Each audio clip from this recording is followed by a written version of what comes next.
You'd be, oh, Hi, Jim. hello, Jimmy. You there? Well, if Jimmy's not showing his picture, I'm not showing my picture. Hold on. Good idea. Yeah, I figured that would meet with, Hold on, Jim. I just, Yeah, sure. okay.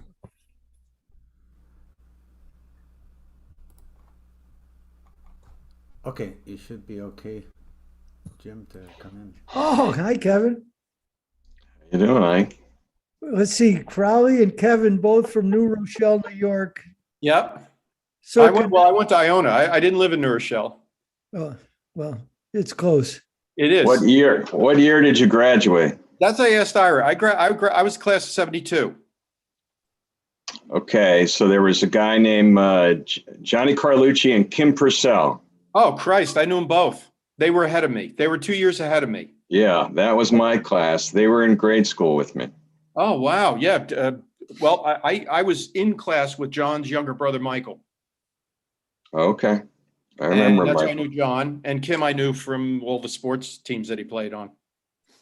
Right. Well, and John was a jock as well. Oh, yeah. John was a good football player. Yep, And you went to Mamaroneck. I did. You Did see you how we know, bring the world Frank together? Pallone? Kevin, did you know Kevin, Frank do you Pallone? still live in Westchester? No, I live in Evanston. What'd you say, John? I'm sorry, I didn't hear that. Frank Pallone, did you know him? Frank Pallone. He was your quarterback on your varsity, but he was in my year. He Yeah, that name is familiar, but I didn't know him. Yeah, he was younger. He was in my class.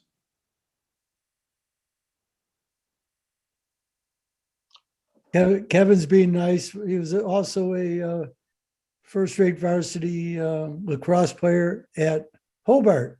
Oh, wow. That's a big Yeah, school. That's a big lacrosse school. Yeah, well, I could be found sitting the bench watching All Americans play for.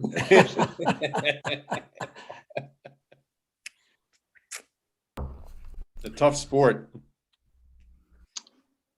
Yeah, it was tougher back in the day when men were men. Oh my God, you gotta be careful. Alexandra, tell them you'll kick their asses when you're on the rugby field, please. Oh no, Should I no put on my more. BU rugby shirt? That's okay. I wear it all the time, honey. I know you do. Alex, I see a pair of socks behind you. Oh, that's my husband. Those are his feet. Oh, okay. Wait a minute. His feet have made the podcast. They have. Oh yeah, Alex and Jimmy, you know each other. Yeah. Yeah. Hey, there I am, Ira. Oh yeah, you know what? God help us. Wow. Well, put that hat on. That's not a hat. That's hair. Oh, I know that. Hey, The painting Peter, is my what's wife's going that's on? behind me. Ann did the painting. This is one hell of a group, I'm gonna tell you. Yeah. Let's see. Richard, Okay. it's all yours. Okay, just making sure I got everybody here on attendance. So got Peter, and there's a phone number 847. Who is that? Yeah, it's Gidon Cohen. I could only call in that. Okay, great. Hi, if you don't, nice to meet you. Oh, I know who that is.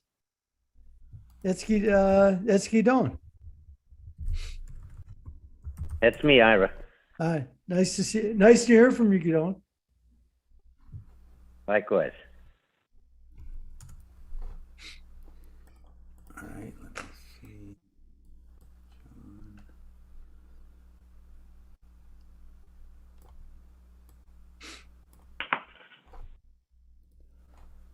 Okay, so yeah, I guess the format, if I can give like an introduction to Jim and Ira, being the focus.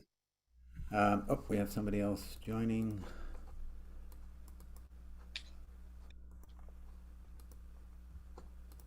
There's Peter.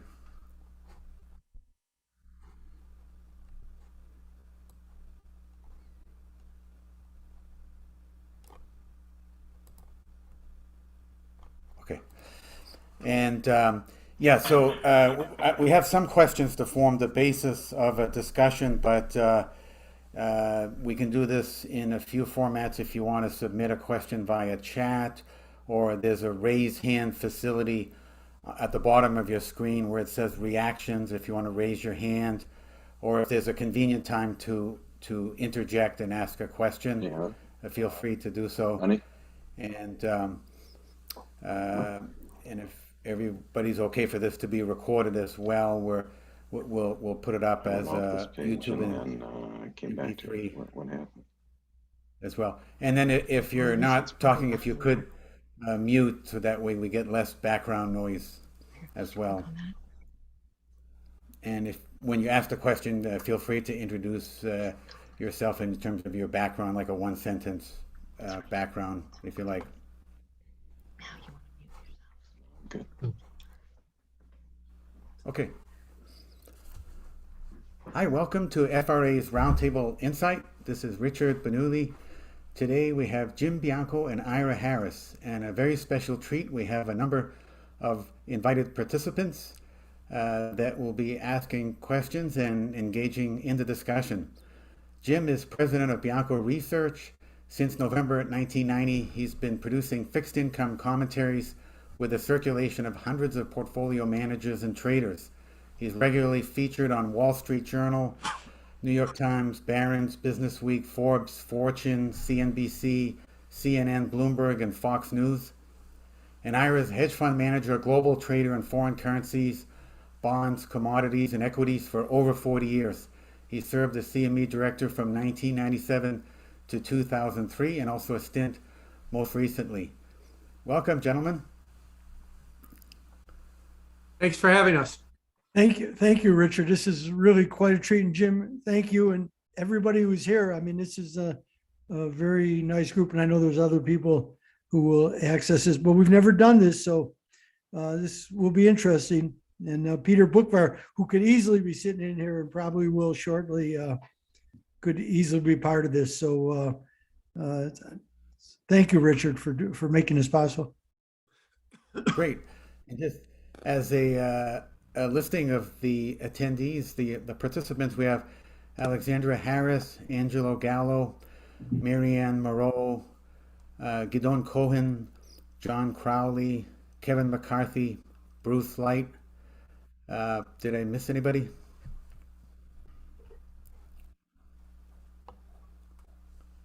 Okay, great. I thought we'd begin with a discussion, Jim, on your macro view of the economy and the financial markets. How do you see that situation for a general discussion, just to begin with? I think the biggest question is the one that we're all sick of talking about because it matters so much. Is the inflation surge persistent? I like to use that word over permanent because nothing in life is permanent. Or is it transitory? And I'm in the camp that it is persistent. I'm in the camp that what is driving this inflation surge is excess demand. It's not a supply problem. It is that we stuffed everybody full of stimulus money, and we also didn't spend a lot during the lockdowns. Coming out of the lockdowns, we're roaring ahead with our spending. And the problem with the production side of the economy and the supply chain side of the economy is it can't run as fast as we want it to. As I've liked to say, as far as the supply chain goes, I know the consensus view is to ignore it. It will be a glut by summer. But if you dig into the supply chain stuff, and I have a little bit, we can talk about that later. The basic problem is it's running at 100% of capacity. And it's not going to run at 103% of capacity next month. Now, the only way to bring it back into balance is higher prices. It kills off demand and then brings it back down. And so therefore, I think we're going to continue to see higher prices as we move forward. And these higher prices, in my mind, the transitory story is already wrong. No one in the transitory camp 6 or 8 months ago ever envisioned a 6 handle on inflation. So they're already wrong in that regard. And I think that as we continue to move forward, prices are going to stay elevated as well, too. Interest rates is interesting because Where this is showing up in interest rates is where no one expected it to show up. And that is we're getting a giant surge of interest rates on the front end of the yield curve. Now, the front end of the yield curve was supposed to be controlled by the Federal Reserve or any central bank, if you want to talk globally. They're supposed to do forward guidance. They're supposed to tell you when they're going to raise rates. So there's no fear of, the front end getting away from us. Well, that's exactly what's happening starting in Australia when they had to give up yield curve control because it blew up in their face about a month ago. And it seems to be surging here through the US right now. We're at, new 21-month highs in 2-year note rates. The marketplace is pricing in 3 rate hikes for next year, 3. The first one could come as early as May. It's got a 49% probability that it's going to be in May. If you ask anybody on Wall Street, they will flat out tell you that's wrong. Fed's not going to move that fast. Well, it's the market sending you a signal that inflation is more persistent than we think. Now, it's 2021. If you say anything that is perceived as not positive, you always get the same answer. You're wrong, because yesterday the S&P made a new high. Because nothing bearish can happen if the S&P is making new highs. By the way, nothing bullish could happen if the S&P is falling as well too. But that's a different animal unto itself. And I do think that the concern I have on the macro environment is that inflation is more persistent. It's leading to higher short rates. Those higher short rates are giving the dollar carry, and you're starting to see a bid in the dollar. And I don't see those trends reversing anytime soon. And your thoughts, Ira? Well, Jim is being kind because him and actually 2 people were sitting here, I think it was probably 15 months ago. Jim, Peter, and I did a podcast with you, Richard, and Jim and Peter were both pretty adamant that we were going to see a supply shock, which would lead to higher prices. Now, I saw it more as a demand situation because of the huge amount of money, but they proved very right. But the question that I continued to raise all last year was what would happen if we saw, well, when we did that, the unemployment rate was probably about 10.5% or so. And we figured it would fall fairly rapidly once the pandemic started to ease a little bit. But the question was, what would the Fed do if we had 6% unemployment and 5% or 6% inflation? Would the Fed move to tighten the monetary situation? And I thought, and the question was really easily answered. Of course, no, because unemployment was going to be the far bigger issue, because Chair Powell kept raising, the issue as he used it, his phrase over and over again, for those who lost jobs through no fault of their own, that the Fed would err and allow inflation to run hotter. And then we saw at Jackson Hole of August of 2020 that they came out with the flexible, adjustable inflation target, right? Which now they've been taken to task for, which was, we're going to run hotter. We'll let inflation run hotter for longer. So they've kind of been in this situation. But I think Jim's point is really the right point, because we're in a difficult situation, because they don't even understand why the curve, and I'm 530, 210, has flattened as dramatically as it has right into the face of all this inflation. Historically, we would have seen the bond, when the bond market was allowed to trade, and we had the proverbial bond vigilantes, they would be putting a lot of upward pressure on the longer end of the curve, which would, of course, then cause the Fed to move, and we would get the classic business cycle type of recession, because the Fed would have to move more aggressively. They're not doing anything of the sort, and this is where we lie here in the market. And Jim says the market's anticipating 3. Well, that will have to that implies that they're going to pull back because Powell, again, I'm quoting Powell, we're not going to move. We're not going to think about raising rates until we finish the quantitative easing, which is the tapering, which by my calendar finishes in July, unless they move to speed it up or move dramatically. But that raises other issues. And I think we've seen it recently because that affects the dollar.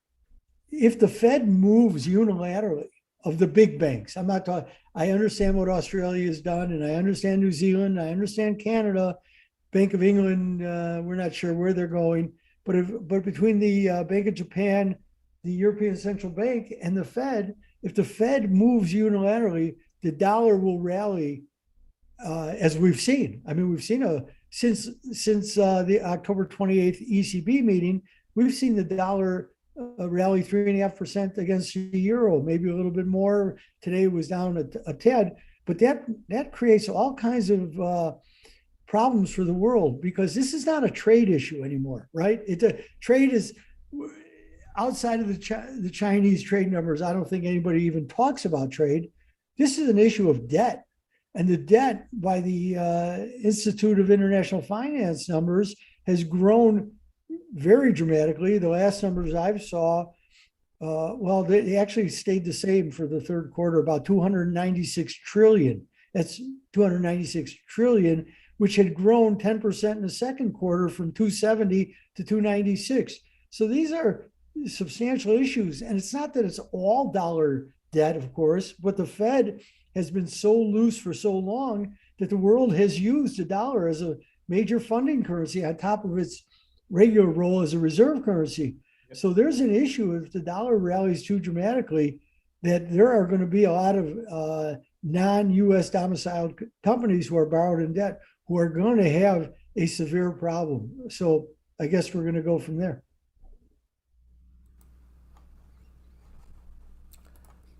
Peter, you had some related questions that you'd like to ask in terms of Fed tightening and rates and what the ECB could do in 2022. Go ahead. Sure. Well, to both what Ira and Jim said, Ira to the point of the Fed's not raising rates until QE is done, and Jim highlighting that the bond market's already beginning to price in a May rate hike. Separating what the Fed should do from what they will do, do you guys think that the Fed will speed up the pace of their taper from 15 billion a month? I'll go first, and I'll say it's a done deal. I think when Governor Waller came out last week and said that they think he should speed it up, Raphael Bostic said that they should speed it up. Jim Bullard said he's open to speeding it up. Rich Clarida said he's open to speeding it up. We've got one of two options that are going to come in December. Either the Fed's going to have to speed it up, and just so we're all on the same page, the Fed announced that they would taper 15 billion a month in November and December. So they have to make a decision about what they want to do in January and or February at the next meeting. And so there has to be a vote on this. So they can't just do nothing. And given what Governor Waller said, I suspect they're either going to speed up the taper or he's going to be the first governor in 16 years to dissent. So what I'm trying to say is I think it's a done deal. I think they're going to move from 15 billion a month to 20 billion a month at the December 15th meeting. If they do that, that gets them on pace to be done in time to raise rates in May, if that's what they want to do. Market right now, I just looked, is put a 49% chance that there's going to be a rate hike in May. It's got about a 65% chance that there's going to be a rate hike in June.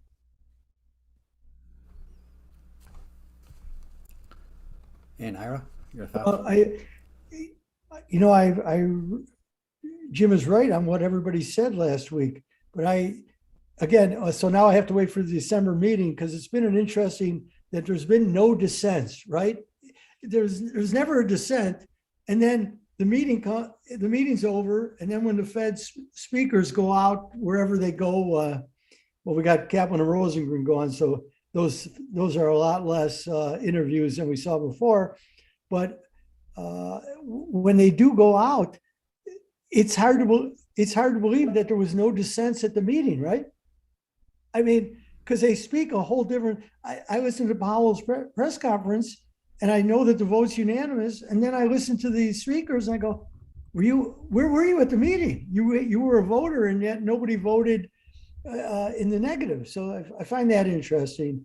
And they come out and they talk, but I still, and I'm not, I think Jim's right from what they say, but they better get a G7 meeting together. And part of that issue is you look at the European rates, and I'm sitting and looking at them now, and I have somebody who brought this to my attention today, Alexandra, who's on this, that Zoltan Pozar put out a piece today about Europe.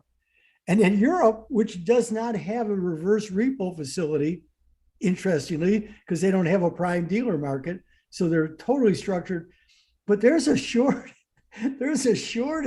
of 2-year notes in Europe. It's so much so that the French effective 2-year yield today was negative 80 basis points. I'll say that again, negative 80 basis points. Germany was an effective 73 on the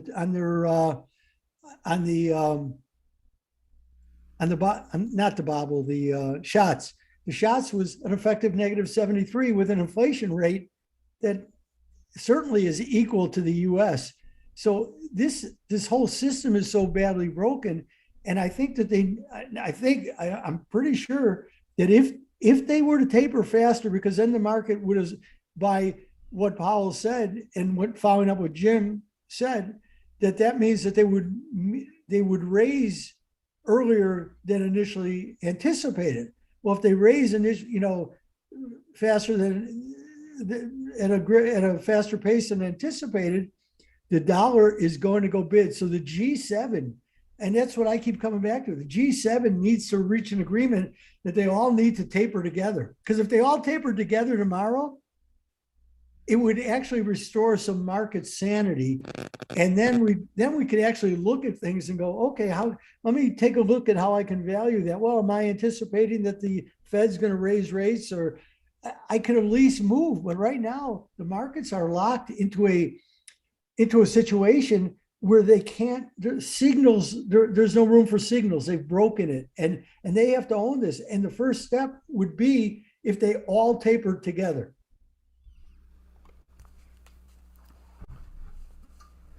And a question from Mary Ann on oil reserves. Will opening oil reserves have any impact on gas prices? I live out in California, and it's over $5 a gallon out here, guys. So when you fill up your tanks, think about me. Is this going to do anything for the prices opening of these oil reserves? I guess I'll start and I'll say no. And I'll say no for the following reason. First of all, the Strategic Petroleum Reserve, all of them worldwide are kind of useless. I mean, what they are is we spent a lot of money buying Middle Eastern oil. We put it on a boat. We brought it to the United States and we filled a salt cavern. What we did was we made a very environmentally unsound man-made oil field, is what it is. When they say that they're going to take 50 million barrels out of the Strategic Petroleum Reserve, that's zero sum. It has to go back in. Somewhere down the line, you're going to have to refill what you took out. So it's going to always be zero sum. You'd be better off, and I'll use this because it's political, taking ANWR, the Alaska National Wildlife Reserve, putting a big pipeline from ANWR down to the United States and call that the SPR. Because at least then when you take 50 million barrels out, you don't have to put it back in. It's a permanent increase in supply. What they're hoping for is that by shoving more oil into the system and depressing the price, that later on, when the price is lower, they can refill it. Well, good luck with that argument. I mean, now the government's going to be in Wall Street's business trying to predict the price of crude oil. And pretty much everybody I know that tries to predict the price of crude oil doesn't do a very good job of it. And least of all, the White House is going to, I don't hold out hope that they're going to do any better of a job. So it's a zero-sum game, there's the SPR. We'll see. If there's one thing that they could do for you in California, you're paying $1.50 a gallon in taxes. There, you want to lower the price, you could start right there by tomorrow morning. Maybe cut that in half, 75 cents or something like that. But of course, that's the last thing that they'll want to do. So keep in mind that if the price of crude oil went to zero, you're still going to pay $1.50 a gallon well, you actually pay a little bit more because there'll still be a processing fee on top of that too, to turn the crude oil into gasoline. And Peters, I know, is going to speak to this because he wrote something about it this morning. But I did a radio hit last Tuesday, with Joan Esposito in Chicago, and she asked me a question. And it's certainly the show itself it's political, and I don't speak to the politics. But she asked me about, because she just wants my financial views. And she asked me about the SPR, and she was gleeful about it. And I said, it's a gigantic mistake, because what's going to happen, they're going to release the oil. There's only so many people who can refine that oil, right? The oil is worth nothing. It has to be refined. So they'll refine, who's going to refine it? The big refiners. They'll get a windfall profit. And that's what the headlines will read in certain other places, because the prices will only drop minimus. It's a total headline grab. And she was shocked when I said that. But that's what this is. They announced it today, right? They've been doing it anyway. There's already been some drawdowns. I think 3 million in the previous weeks. Angelo's on here, so he knows what the number is. They've been drawing down, but you got the headline 50 million, and the crude oil was $1 lower at one time and wound up closing $2 higher. So the markets already said, okay, we got that. And it's such a short-term effect. What they want, it's a classic political case where politicians always get themselves in trouble because they have to appear as if they're doing something. Right. You got to do something. As I always made fun of Bernanke's book, The Courage to Act. But after he did QE1, I thought the courage was not to act. But we have a difference of opinion there, and it's still playing out. If I could throw one more thing in there about this, what's going on with the price of crude oil, and this might be a topic that'll come up a little bit more in this discussion. If you look at the Transportation Department, they do measure a statistic called vehicles miles traveled. How many miles do all the cars in the United States accumulate in a month? We're back to driving our cars to pre-pandemic levels.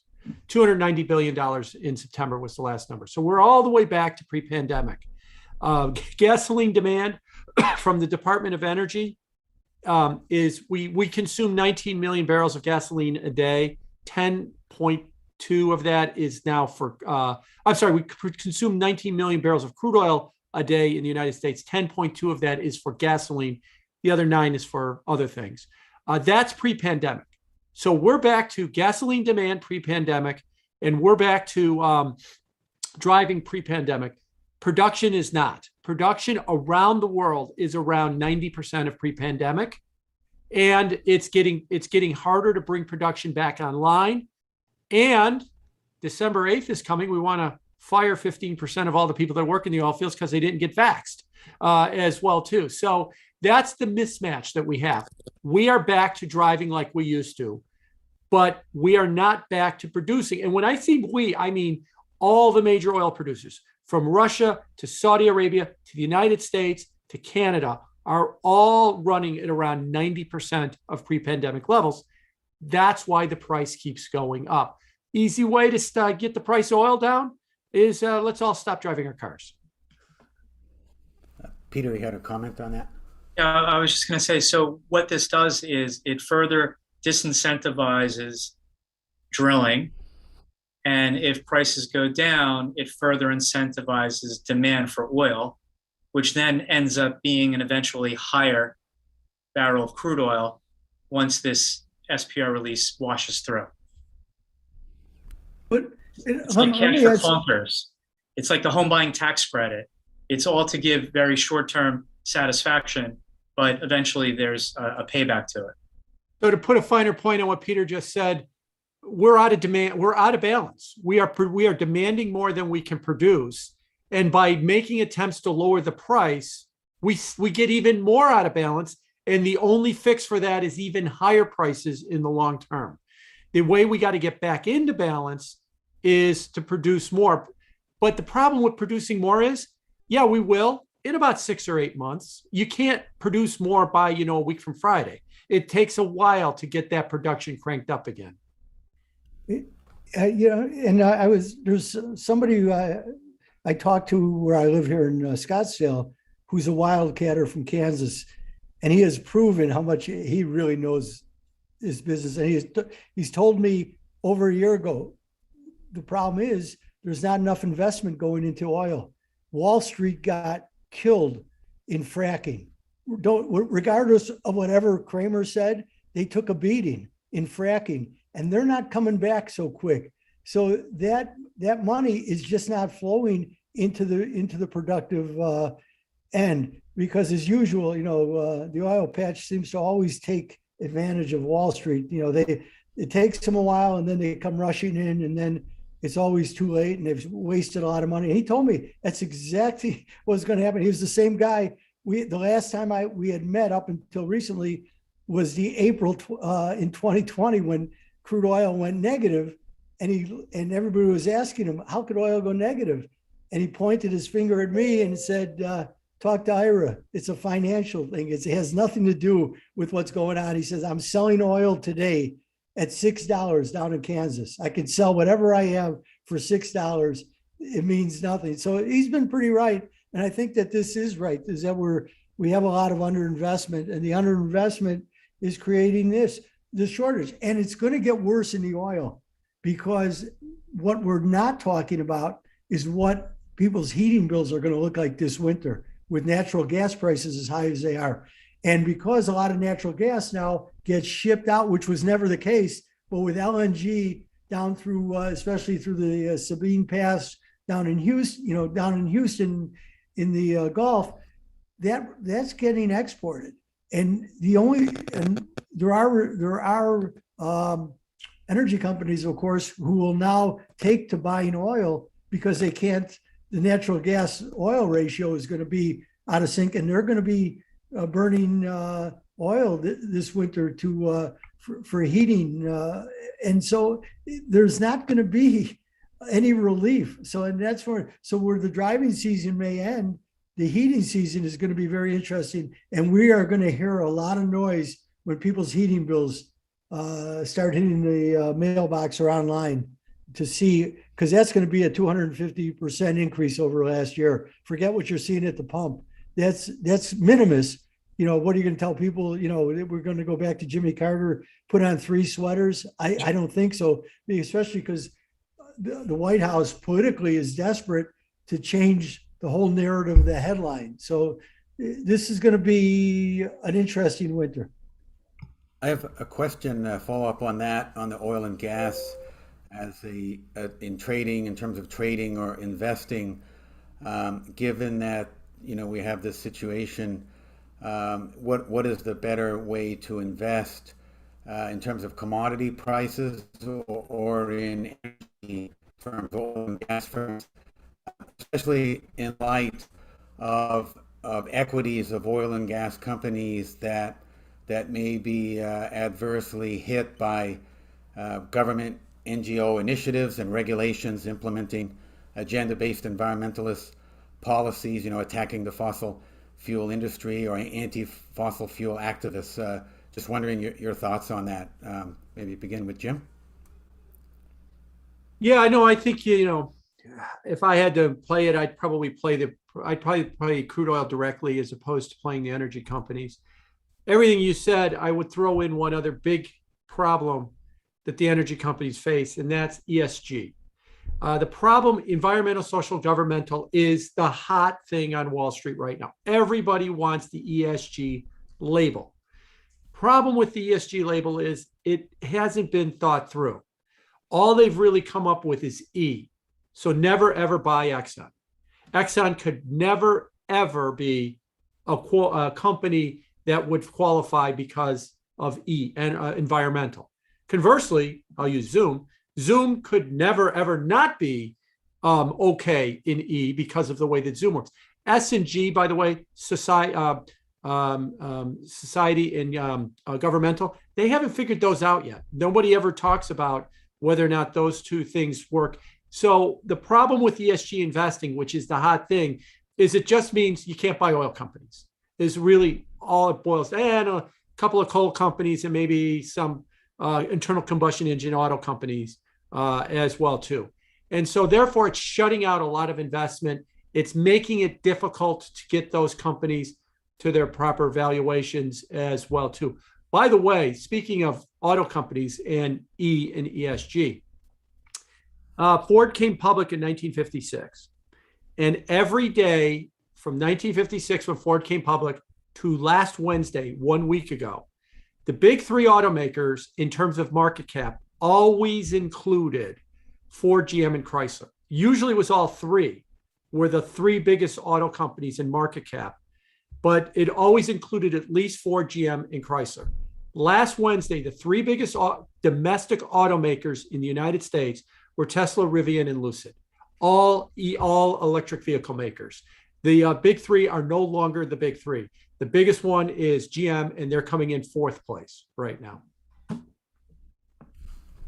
Your thoughts, Ira? Well, if I have the ESG, let's, Mary Ann's on here, and so she has put together a corporation. But ESG, Jim is 100% right. They got the energy, the social and governance they're figuring out. And good luck with the governance, because having sat on a corporate board and immersed myself, and I know Crowley's here, immersed myself in governance issues and reading it, I'm sorry, it makes a grown man cry. My eyes glaze over, and then of course there's a team of lawyers to tell you how they're going to circumvent it anyway. So I'm always amazed when it comes to governance issues. And you know what? We have a president who kind of understands it, being from Delaware, which has been the bastion of corporate prostitution in this country for so many years. And they know how to circumvent everything through the Delaware Chancery Courts. Come on, good luck. But Jim's right. They got the E. The E is easy. And there's a few people out there like Warren Buffett and a few others who are salivating because they've been able to pick up energy companies for very cheap, because there were many people who were spinning them off out of their portfolios because they didn't fit the current methodology of where they want to go to on the ESG. And of course, some have been labeled as greenwashers, that they really haven't made any change. So there are many people watching this. And as we just saw out of Glasgow, there are going to be many issues with this, but it's taken its toll on energy investing. We're already seeing it. Interesting. And we have a question from Bruce Light. He has no mic, so I'll read his question. With the ECB lagging behind, almost contrary to the Fed's hawkish actions, in addition to RBA's actions, will the G7 be able to force the ECB to be more in line with the actions of the Fed? Jim? Yes, I do think that they're going to be forced to. I think Ira mentioned it a little bit earlier.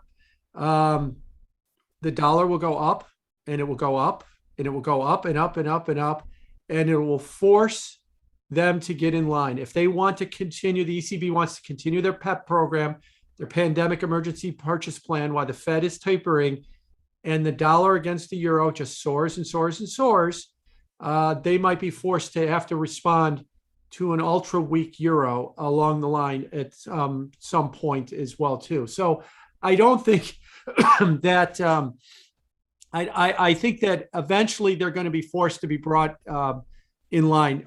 Ultimately, with all central banks, we keep forgetting that when we look at the lineup of voters at all the central banks, there is another voter in every room, and it's called the market. And the market is a very powerful voice. And most of the time, the market is in agreement with all the human voters in the room. Now it's, at least in the US, it's a little bit out of sync. The market wants 3 rate hikes. The market, the human voters and the Fed are not ready to go there. but the market will get its way. And so, yes, if that's what the market wants, it will get its way. The last example of that was, Australia last month. They had yield curve control at 10 basis points on their 2-year note. And then the market broke and their 2-year note went to 80 basis points. And Philip Lowe, the head of the Australian Reserve Bank of Australia, did his best John Lovitz impersonation. Yeah, that's what I wanted. I wanted that all along. Yeah, no, I didn't lose control. That's what I wanted it to do and stuff. And so, and we agree that we're going to end the program right now, exactly the way we thought it would do it as well. And that's what will happen with the market over and over again. It will break them, and then they'll try and pretend like it was their plan all along and go along with what the market wants. Great, Ira.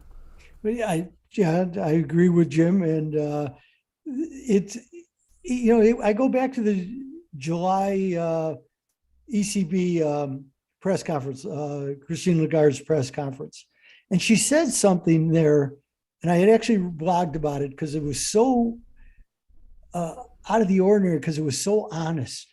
She maintained that they were going to be lower for longer because even if they ended QE, the household and firms had taken on so much debt during these times of low interest rates that she viewed the market, the underlying market, especially the bank market, as fragile. And they had to be careful because if they got too aggressive too fast, then it would really cause some instability in the system. And she said it again at the October meeting, and in a couple other people in the FT late last week and early this week were talking about it too, that you have to be careful because of the amount of debt. And it kind of brings a smile to my face because they created this. And I know Peter, he'll smile too, but Yiddish is a great language. And there's a word in Yiddish, chutzpah. And when you really define chutzpah, it's that a 17-year-old boy killed his parents, and when he goes before the judge, he claims he asks for mercy because he's an orphan. That's what the ECB seems to me. We push this money on you. We push this on you. We cannot effectively change policy because now the system is too fragile because of the huge amount of debt.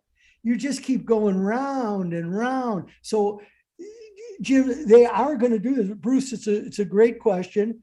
They are going to have to do this because they can't, and the U.S. knows they can't go it alone because the global financial system will buckle under the huge amount of dollar-denominated debt held out, outside, because the dollar is a funding currency as well as a reserve currency. I don't know that we've really seen that totally, especially when Japanese rates were the only ones at zero and everybody was funding everything in yen bonds, but many people have been funding in dollars. So this is to me, this is what weighs over the market. And why there is no exit from this.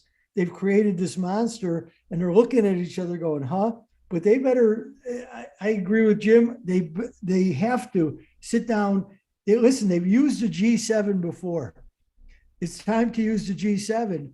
And if everybody does it together, it'll at least give some semblance of a beginning of a road to sanity. Right now, Christine Lagarde is making Jerome Powell and Janet Yellen's life very difficult because she keeps pushing the euro and the ECB lower for longer in terms of rates. She calls her forward guidance policy. So they need to talk a lot more than they're doing. Can I throw a question out at Peter, if you're still there? The Bank of England, the unreliable boyfriend, promised to move rates, kind of hinted at moving rates, and then didn't move rates. You have any thoughts on what happened there and what's going on with the Bank of England? So I know their furlough program ended September, and they claim that they wanted to see the subsequent jobs report, which we saw a September report just last week, but I think that's what they're claiming. I do think that they had so much egg on their face that they're going to have no choice but to hike in December, but that's what they claim. Now, to the ECB point, and I'll just say quickly and hand it back to you guys. Yesterday, the Bank of France head, Bill Roy, basically said the PEP program is definitely ending in March 2022. But can I step in there for 1 second and add to that? Sure. I think, Jim, that I think the point you make is great, and I know Peter wrote about it, but I think that Bailey got cold feet because he looked at the euro sterling cross, which is back down to 84, and last week was under. And I know Peter's been one of the few voices out there who's been bullish sterling against a basket.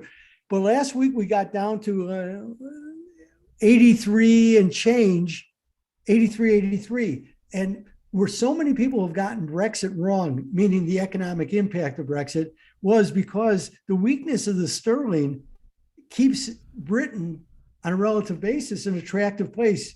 And I'm not even getting into the tax issues that we'll eventually see, but the sterling on a historical basis is pretty cheap. Well, 83.17, that's on the euro sterling cross. 83.17 was the high of the euro sterling cross of the week of the Brexit vote. Brexit vote was on Thursday of that week. So we're getting back down into that territory. And I think the Brits are very, very aware that they don't want that advantage that they have in Europe to dissipate. And I think that Bailey said, yeah, we don't have to be in any hurry here because again, the ECB is going the other way. And why are we going to be I'm not in a race to raise it. You know what? Things are okay right now. And where should we go back to? 76 on the cross? That would be, I think that would be very bad for Britain at this point in time. And down the line, it won't be bad, but they're still trying to figure out how this is all going to work out. And they're still trying to figure out Northern Ireland. So I don't think they're in a hurry to have the pound appreciate against their main competition, which is in Europe. And I have one last thought that it was unspoken, but I'm just guessing that maybe this is a factor, is that QE in England scheduled to end in December. It's been scheduled to end in December for a while. So by them having no QE and then on the cusp of raising interest rates, it's part of me that wanted to think that they were waiting to see what the Fed was going to announce a few weeks ago. That's just a guess. No, I think that's a good point. Okay, great. And how about a question from John Crowley, is a former partner with Ira at Sinclair & Co. John, do you have a question? Thank you. I just had one issue that Ira and I have talked about a lot. And I think it's one of the best barometers of the effectiveness of Fed policy, and that is watching the velocity of money overall, MZM velocity. And of course, what's happened recently is that the St. Louis Fed has relinquished displaying any charts whatsoever. And the only charts I've been able to follow lately have been M1 and M2 velocity, which are continuing to sink. So, this disturbs me quite a bit as the Fed continues to expand its balance sheet, or did, yet it's had no impact on the velocity of funds, which I think is critical to their longer term policies. I'd throw that out to Ira and Jim to respond to if they wish. Well, let me tell you what, there's somebody sitting in this room. I know she's muted, but she knows probably more about this than anybody I know here, Alexandra. But let me say this, and I know because I've been, John, I've been following, as many others have, is Lacey Hunt from the Hosington Group, and he's been all over this and thinking, Right. you know, that's why he's not worried about inflation, unless the Fed, as he says, goes from lender to spender, then he'll change his tune. But the velocity is really has him thinking that we are going into places that are going not to be inflationary at all, and that we're going to turn. But I would watch this. That reverse repo facility where people go to because they have way too much, banks go because they have way too much cash and they exchange the cash for high quality liquid assets, treasury bills, of short duration because it's expensive for them to hold cash. You got to pay the FDIC. You've got issues with holding cash, and of course there's nothing to be money. There's no money to be garnered from it.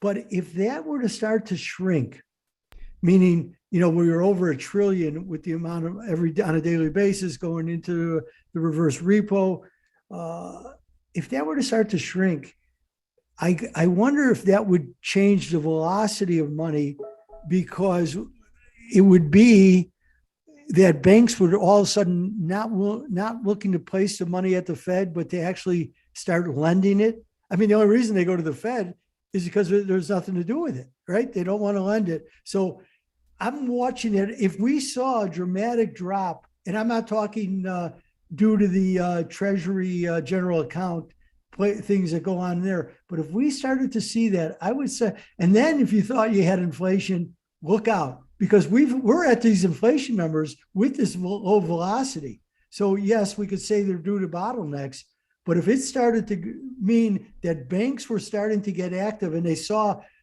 potential to lend this money out, then I think these inflation numbers would grow fairly dramatically. So let me throw out a different viewpoint. Dan Tarullo, who was at the Federal Reserve during the financial crisis, left in 2017.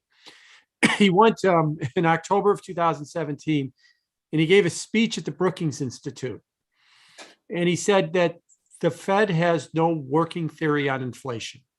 And the premise of the speech was, take whatever metric you want, including velocity of money, and go ahead and test it.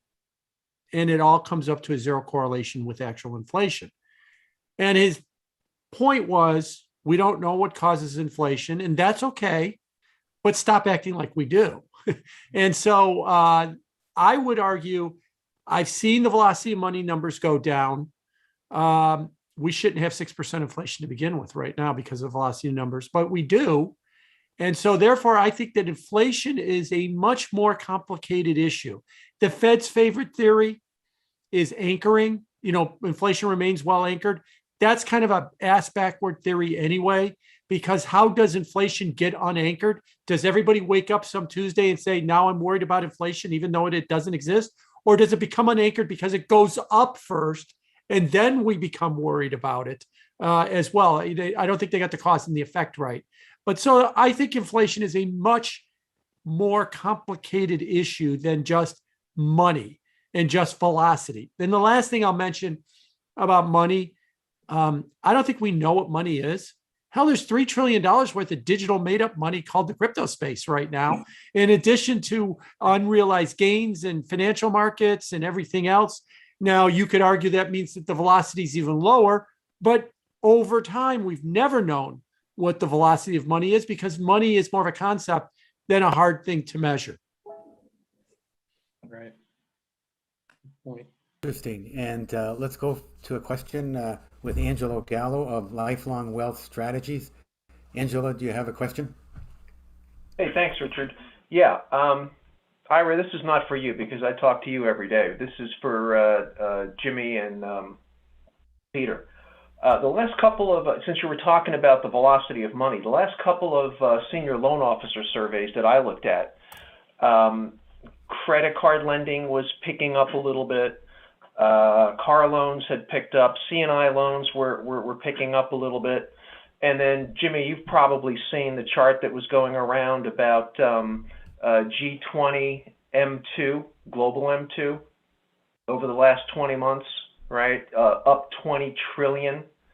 So I always used to think that inflation was a derivative of velocity of money. Clearly it is not, and it is more complicated, as Jimmy says. But going back to the earlier discussion about this window whereby we seem to think that we'll have tapering ending, at least here in the U.S., and then, certainly the 2-year here in the U.S. is indicating some sort of a rate hike. I think, Jimmy, you said somewhere maybe around May. But when I look at that window of time, and I look at the second quarter of next year, which is right smack in the middle of that window of time, versus the second quarter of 21, whereby we had 12.3% rate of change growth accelerating. Do you think that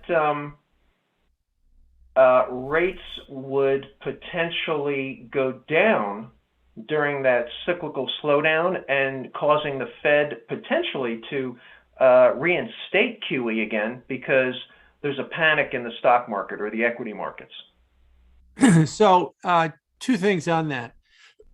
One of the things that long rates, and Peter, I want to get your opinion on this too. One of the things that's got long rates going, not going up. Now, I know I've talked about short rates are at a 20-month high.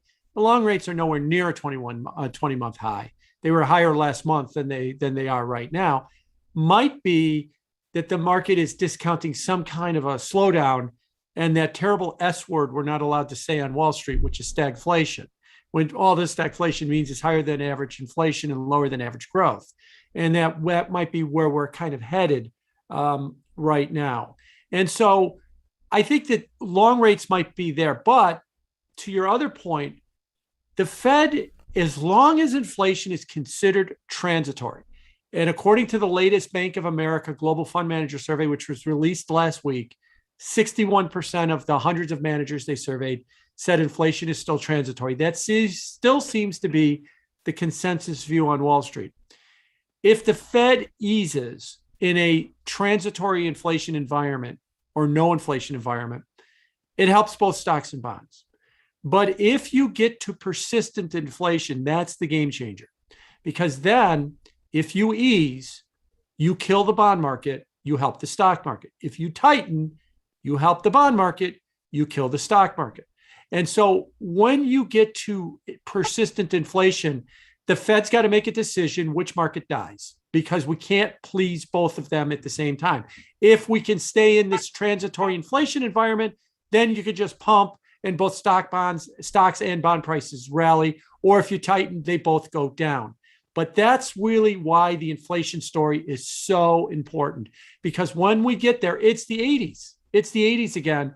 And that when you tighten, you're helping the bond market and you're hurting the stock market, and vice versa. Peter, what about you? What's your thoughts on this?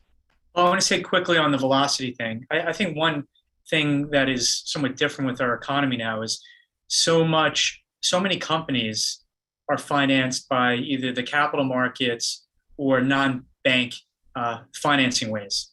And I don't think that's well captured within the banking system. You have all this private equity money that's financing business. Like I said, the capital markets through bond issuance or financing, and less is being done through C&I loans. So I think that's one of the reasons why velocity has collapsed more than you would think. To what Jim is saying, I agree 100%. I've been saying this recently that I think the Fed is going to reach a fork in the road. And that is when inflation is still running 3-4%, but the S&P 500 is down 20% in response to, let's just say, the end of QE and the beginning of rate hikes. And what does the Fed do? Do they try to save the S&P 500, or do they try to be Paul Volcker and try to further quell inflation? And that fork in the road is headed their way. So I agree with Jim. Okay, great. And we also have Kevin McCarthy. Would you like to ask a question, Kevin? You know, Ira, you were talking a while ago about central banks acting in unison with regard to tapering and so on. Yeah. Well, you know, when I listen to you guys, which I have to say is very interesting, but very depressing, because I can't think of how these central banks are going to cooperate under these systemic pressures. I can't imagine that scenario. So I ask you, but I'll say that to everybody else here too. It seems to me that when I think about the general flow of the comments here, that you couple that with the lack of trust in institutions generally, I think we're in an environment where central banks will be more constrained politically than we've seen in a very long time. So that's my observation. I think, Kevin, I think that's right. And Richard Clarida speech last week was speaking to that because, everybody has different mandates, different tools in their toolbox.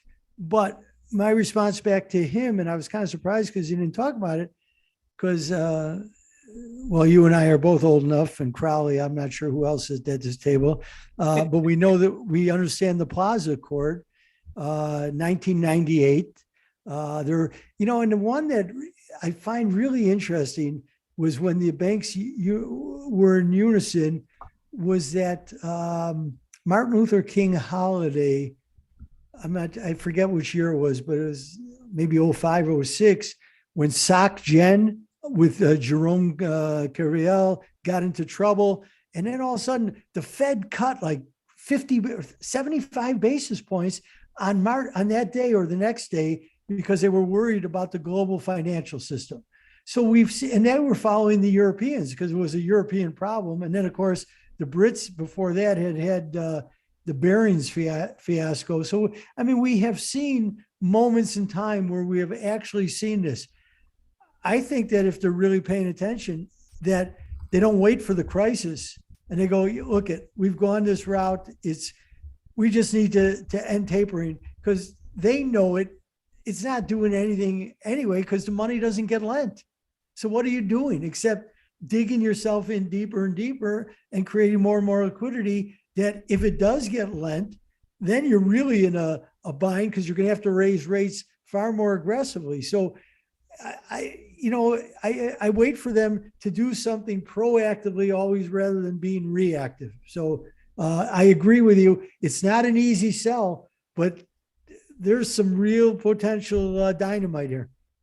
A couple of quick thoughts. So Ira, it was January 20th, 2007 that SocGen blew up. And I remember it like yesterday because some things never change. I was watching Tom Brady lead the Patriots in the playoffs that weekend. And I guess I'm still watching Tom Brady lead a team in the playoffs as well, too. Nothing ever changes. Rich Clarida didn't get back to you either, Ira, because he's too busy doing some stock trades right now. But he'll get back to you as soon as they settle as well, too. Let me say a nice thing about Fed central banks. I think that they have the right instinct. I have argued I had no problem with what Bernanke did in 2007 and 2008 for trying to deal with the financial crisis. The problem was he continued it till 2015 before he started raising rates. I had no problem with what Jerome Powell did in March of 2020. The problem is he's still doing it today as well. Look, we did something right. Let's just do it now for another decade. And that's where they get themselves into trouble. They never think we got to get in, we got to stabilize the system, and then we got to get the hell out as fast as we can. No, they stick around for 6 years, 8 years. Greenspan did this after 9/11. He came in with an emergency funds rate after 9/11 and stuck around till 2004 before he started raising rates as well, too. I had no problem with what he did for the month or two after 9/11, but you didn't have to stick around till June of 2004 before you started raising rates. So in essence, I think that they've got the right instinct in dealing with these problems. They just then hang around way, way too long with this policy, and it winds up becoming more of a problem than it was actually trying to fix in the first place. I agree with that. I think that's exactly right. And that's why I said Bernanke's book needed to be named The Courage Not to Act, because I argued with Rick Santelli vehemently, when he went the route of the Tea Party. And I said, no, you need the QE1 was, and Rick would agree wholeheartedly today and many years ago, that QE1 was necessary to prevent the liquidation of the system, right? We're all back. I probably in the last 5 days, Kevin McCarthy and I talk about it all the time, but Andrew Mellon's comment of liquidate the farmers, liquidate the banks, that's not going to work. We know that that's not and that's what Bernanke did all his doctoral work on is preventing that type of situation that happened in the 30s. You can't, if we would have liquidated in 2008 and 9, we would have gone to 20, 25% unemployment again. The US political system cannot tolerate 12% unemployment. It would have been an absolute disaster. But Jim, you're right. They just don't know when to quit. Because, and then when Chuck Schumer made that famous comment back in 2012, when he said to Bernanke, in Bernanke's testimony, "You're the only game in town," that wasn't a compliment. And I think he needed to stop then and let Congress, get into the do what they're supposed to be doing with this fiscal stimulus. But the bank took that away from them because they were so aggressive, and that allowed some conservatives in Washington to say, well, we got to hold the line because wrong. And I think the bank bears some of the responsibility. But I bring up Jerome Carviel, which is kind of funny. I was reading through some nonsense that I usually read when I'm bored. He's the most indebted person in the world. He's in debt. Must have been with court filings, $5.4 billion.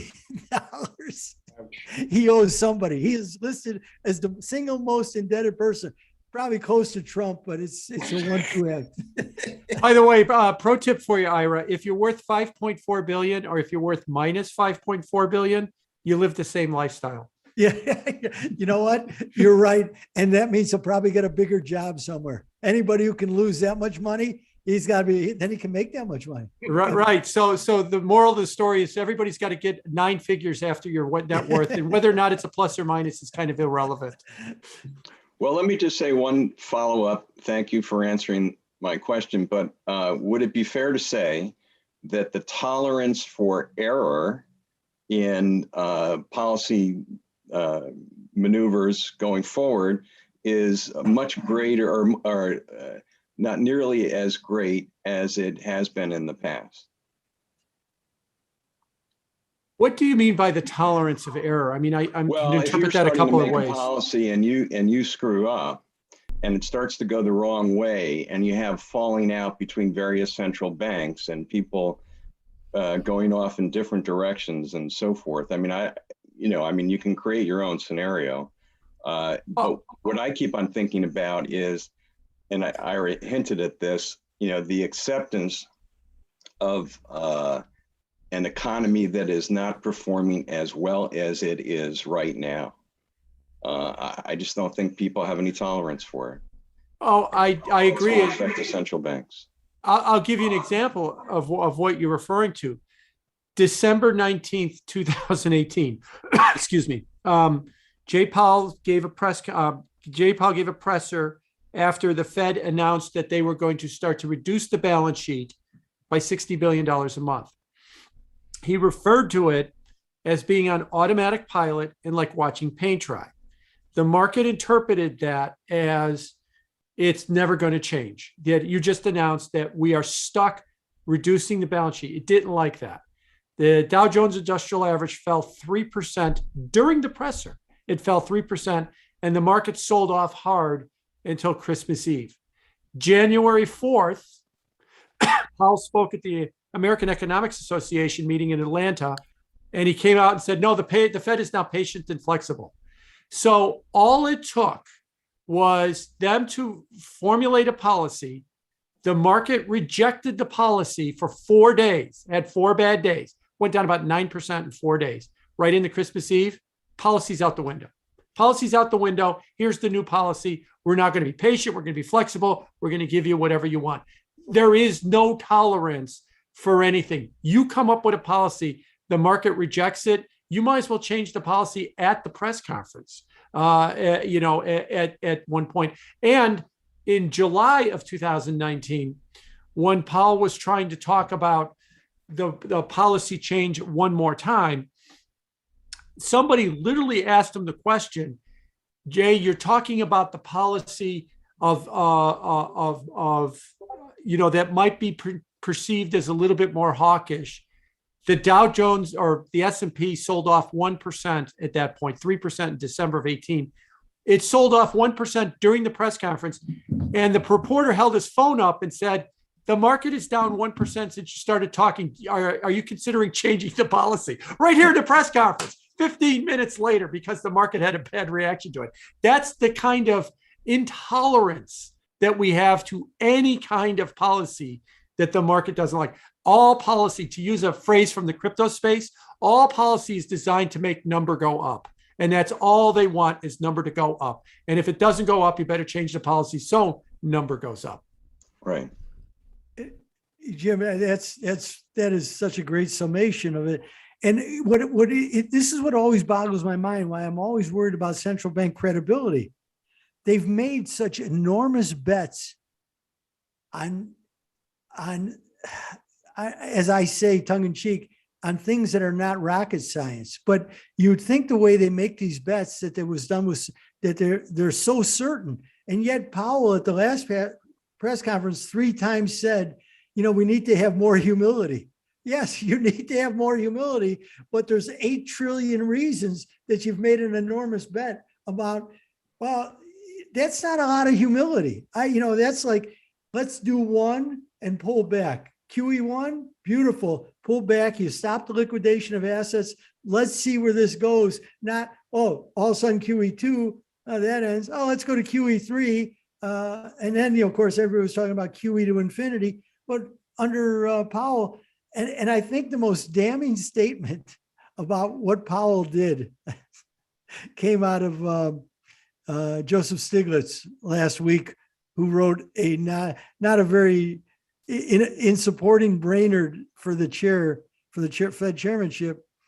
He cited that what Powell in fact did, any sophomore in college would have known to do. I thought that's about as damning an insult as an academic could give you to say that you're a sophomoric thinker at best.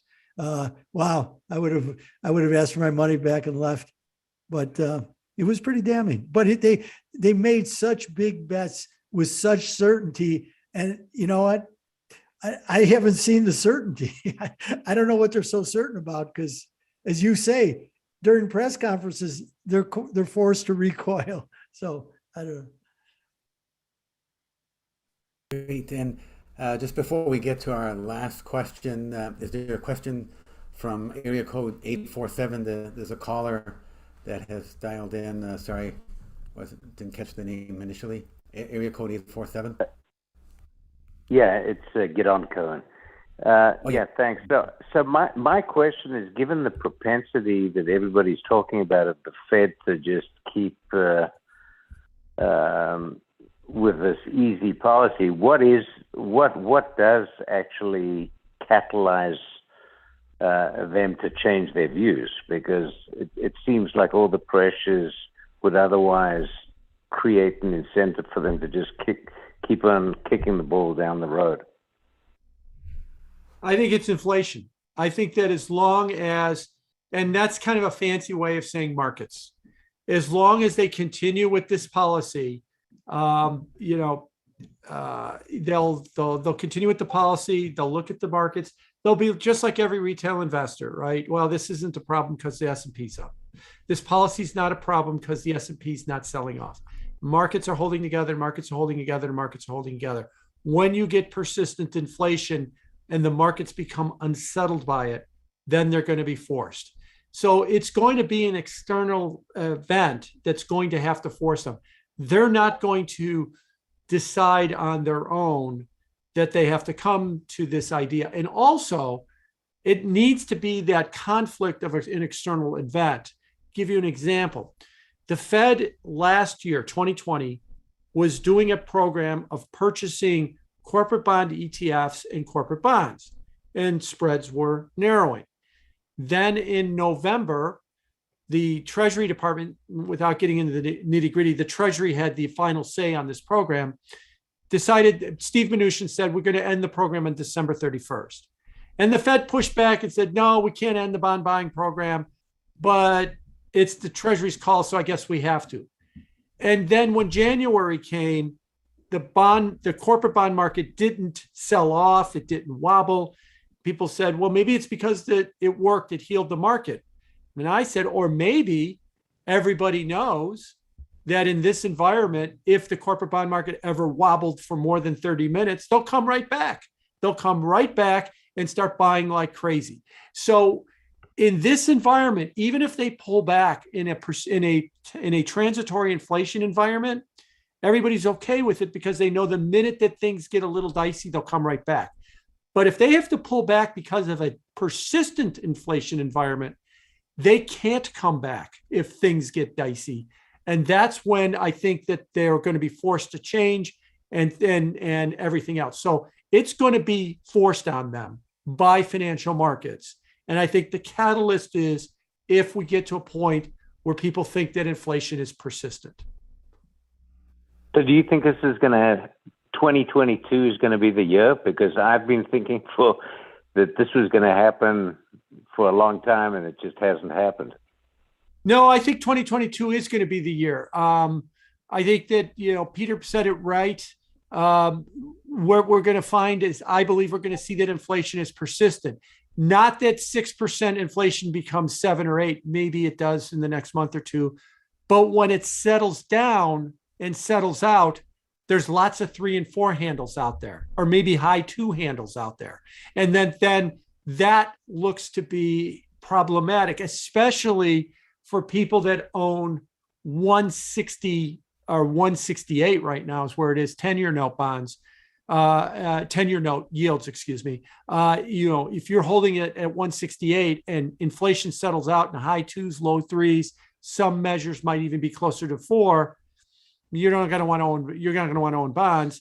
And then those yields will start to, in market parlance, go to a 0 real yield, which is saying that they'll go to a 3 handle at that point. That's where I think it will come. So I think we're starting to see the persistent inflation already coming. Like I said earlier, the transitory crowd is already wrong.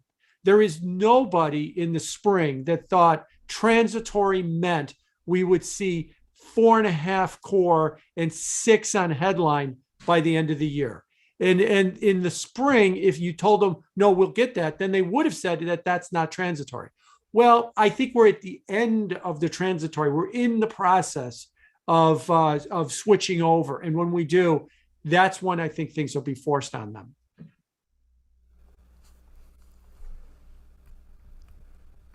Ira, any follow-on commentary? No, I think Jim's is exactly right. And I'll just throw in one other thing, though. We just saw the Social Security Administration delve out a 5.9% cost of living increase, right? And to me, whatever the Fed says inflation is, the reality of the situation is you have an arm of the government, and I'm not arguing with whether the Social Security Administration was right or wrong about it, but it does say, well, wait a minute, here we have this is a real measure. This is not, as Jim talked about before with Trullo, and this is a real measure of what is the pain out there. And more importantly, if Jim is right about 2022, and I think Gidon's question is spot on and important, when the deficit funding rates start to go up and you are going to eat into discretionary spending in the budget, if you think you have political issues now, wait till that number, because everybody's quick to applaud. They pat themselves on the back. Well, this isn't so bad because the cost of funding the deficit is near 40 or 50 year lows, even as it's exploding, because the average rate of payment is maybe 1%. So, you're funding it at numbers far better than when, the Volcker years, or certainly in the 90s, when we, had higher interest, when rates finally were out to rise, and the funding of the deficit became, quite large. But then, of course, through the Clinton years, we did pay down a lot of debt. But right now we're at low levels with these ultra low interest rates. But if we get to, let's go back to, as Jim brings up, and it's important, the fourth quarter of 2018, when interest rates, I looked at in fact, I got it right in front of me, the 5-year note in November of 2018 was 3.9% yield. Today, we're at 133, 1.33. Imagine if you get back to those numbers and look at the damage that was done, right? We all remember the fourth quarter of 2018 with what Druckenmiller called the double shotgun and what a great mistake it was. And Jim just summarized it and put it in perspective so beautifully. But if we get back there, and those are not historically high rates, 3.3% 5-year, really? And I always ask people this question: what do you think the effective real yield is on a 10-year note over the last 40 years? The effective real yield in the United States. 2.5%. Can you imagine this world that we live in with an effective real yield of 2.5%? I know a lot of people who will be in dire straits, because I sit with people in their 80s who have 80% of their wealth invested in the stock market because there's no alternative. And you look at them and you go, take some off the table. I plead with them, take some off the table. I'm showing you this is where you're overextended. They can't. It's Pavlovian now. And one thing I know is those things never end well. And we're talking about rates 1.33 on a 5-year. It's not close to anything, it's historically low. It's not anything historically high. And the Fed thinks, Paul Volcker spoiled them, because he solidified the great concept of, it's an asymmetrical relationship. And my favorite economist, Joseph Schumpeter, who I'm in the middle of reading, by the way, and I got a piece for all of you to read, but as he talked about pushing on a string, and as Paul Volcker showed us, you can crush inflation out of the system by raising rates. Now, the central banks believe you can't get economic activity no matter how low you take rates, right? That's really the Bernanke basis to everything. And that's why they fear deflation. They don't fear inflation. The Fed, they do not fear inflation. They look at Japan, they fear deflation. Everything is prone to, and we'll delve into the academic world again. Kevin, don't get mad at me, but Rogoff, in Rogoff's book with Carmen Reinhart, first of all, it should be Reinhart and Rogoff, not Rogoff and Reinhart. But they talk about that when you come out of situations like we had the great financial crisis, sometimes you need to run inflation 4 to 6% for a few years in order to alleviate the huge amount of overhang of debt. So this is kind of right in the academic world. We're not, so I don't know what that number is. I don't think Peter knows what the number is. And I don't think we have a sense of what we know, but we don't know where they're going here. We really don't. Hey, Ira, for your 80-year-old friend, Dogecoin. Just tell Dogecoin, can't miss. Poor guy. Okay. And you know what, though, Jim, when I tell them that, they look at me and laugh because they go, they've been right. Right? Every time the market closed up today, it was down 1.5%. They look at me like, you're missing it. Yeah, but I'm still here. Dogecoin. No, I got a new one. Alchemy Pay. It's not a stock. You know that one, Marianne? You know Alchemy Pay out of Asia? Please don't go there, Ira. Okay, I'll be quiet. Somebody just told me about it today, so I had never heard of it. Hey, I have a question for you, Ira. You know that I'm an FX geek. How low is the Turkish lira going to go? I'm glad you brought that up. That is a very dangerous thing on this horizon, both politically and economically, because Turkey, Turkey is always vulnerable to a bad political situation, but the amount of money, there's a huge amount of dollar debt overhang. And if you look at Turkish borrowers who are borrowed up in dollars, their debt costs just went up 70% over this year. 70%. There's going to be a break point. I don't know what that break point is going to be, but I'll tell you who I'd be nervous if I was living in the Kurdish provinces. I'd be very nervous because I don't know what's going to happen with Erdogan once push comes to shove. But I'm glad you brought that up. I don't know where it goes, but it was on a roller coaster today, as you pointed out. It's been on a roller coaster.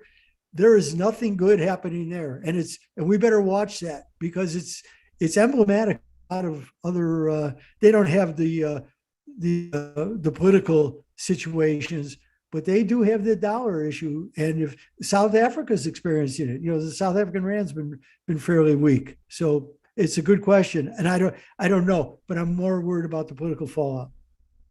I am too. Could be a nice geopolitical football. Yeah. And just a last question.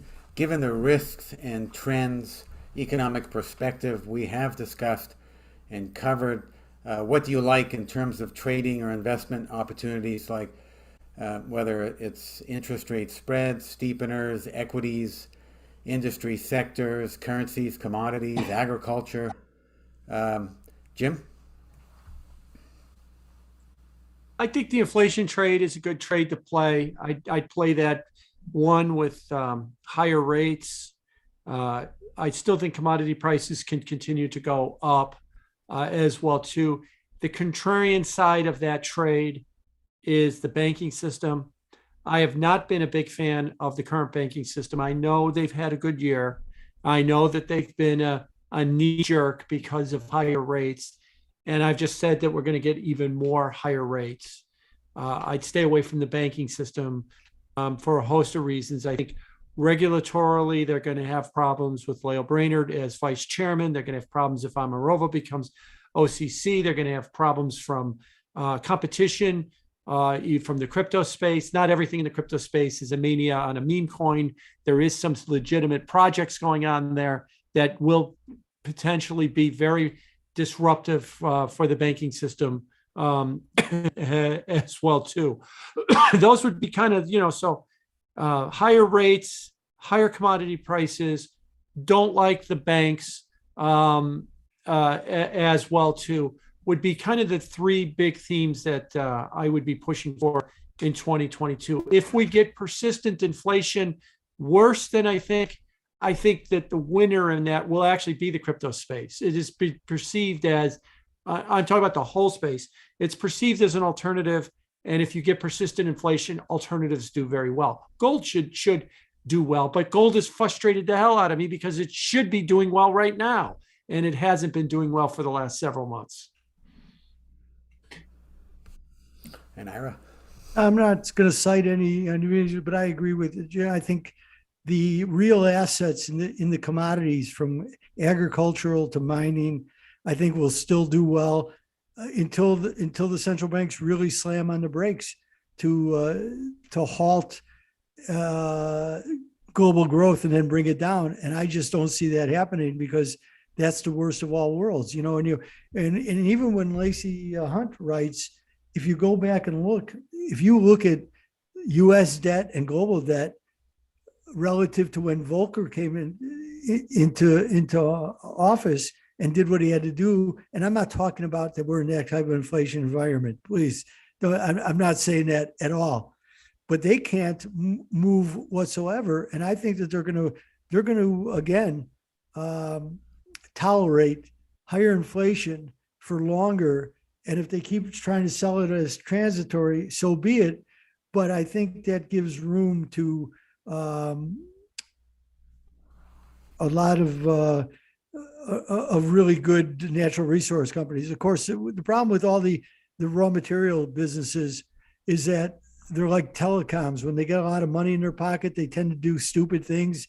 John Crowley's sitting there. He's the best gold stock analyst that I've ever known. He taught me that 43 years ago. So he has seen it, and they make great mistakes because they get a lot of money in their pockets. So I think there'll be much better investments if they would actually declare special dividends and start getting rid of it rather than gorging themselves on it and making stupid mistakes. But I think those areas and, real businesses that are earning enough money to cover their, to pay dividends without incurring any more debt. Those are the things I'm looking at. And I think Jim is right. I don't own one U.S. bank now. I own a couple of European, and Jim, don't laugh, some Japanese banks that are like owning a bond because they pay their dividends, the 2 or 3 biggest ones, they go nowhere. It's dead money, except that when I put money in the bank, that's dead money too. So better to buy a bank than to put it in the bank. That's what and I'll tell you, there's I'm looking at display, and I know Yogi, don't sign Commerzbank in Germany. I'm looking at this. It's so against the grain of everything I think. There's no dividends. There's no the stock has been absolutely dead money for so long.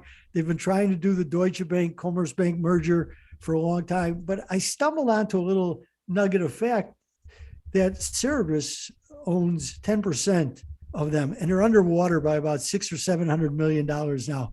And there's one thing I know about the American private equity people: they hate losing money. So they've recently laid off 10,000 people, and I think that what I had said earlier, that I think you're going to see Europe, because they've talked about it. Some of the researchers at the ECB have talked about going to a broker-dealer system in Europe, because the ECB is doing all the lifting here, and it's not really a good thing. And there's too many people, I think, who front run them. So they have to figure out a different system. So if they go to that, I think Commerzbank, because everything that the Europeans have talked about is if they go to a broker-dealer, you're going to have to be domiciled in Europe. So that makes a terrible asset such as Commerzbank, which has performed so badly for decades. It'll be in somebody's crosshairs. So I'm looking at it. Again, it irritates me because I never buy a financial stock that doesn't pay a fairly decent dividend and can cover it fairly easily. That one sticks out of me, but yeah, sometimes you have some house money, so I'm playing with it, but it is worth looking at for those reasons.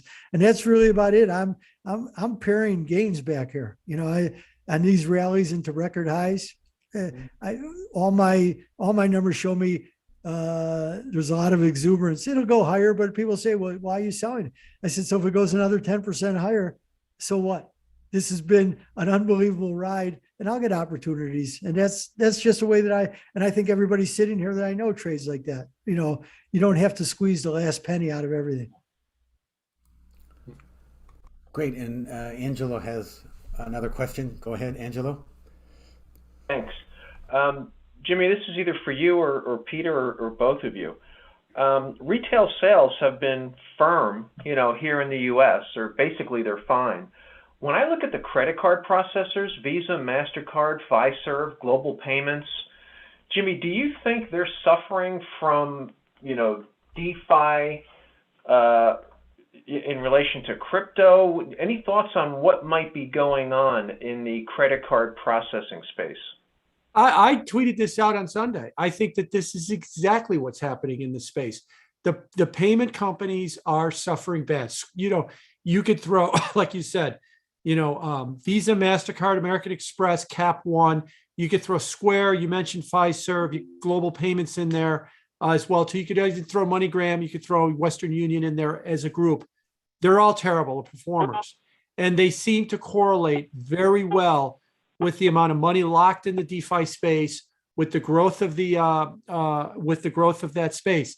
They're disruptors that are getting disrupted right now, and I think that that's really, they're going to have to come up. All the fintech companies that work in payments are going to have to come up with an answer to what's happening in DeFi. By the way, Ira, if you want to signal that the payment system is done, Steve Mnuchin raised $2.5 billion from the Saudis to go into fintech and payments. So he's getting, so there you go. That's definitely, if there's a bell being rung in that space, that's it right there. You hit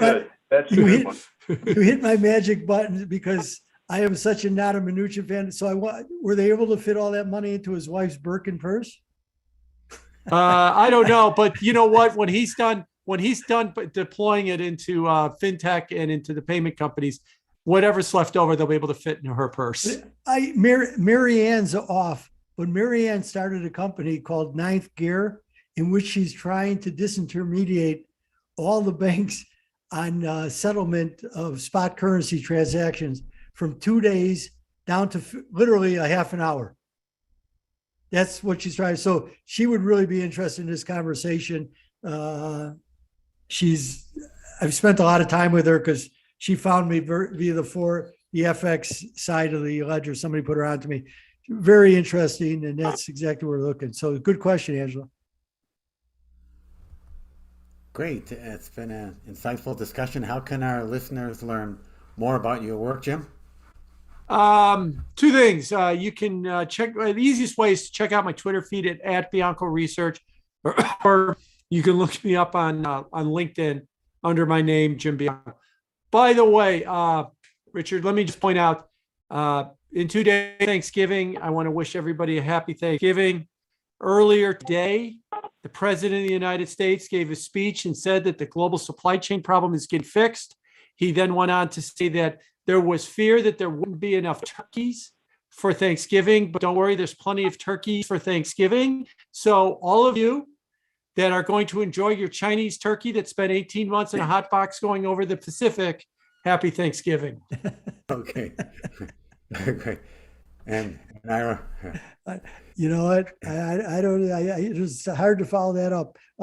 You know, I love doing these. I get to sit with people like Jim Bianco and Peter Bookvar and others. This has been great. So I'm still writing notes from underground, and I you know what? I go back and watch these all the time.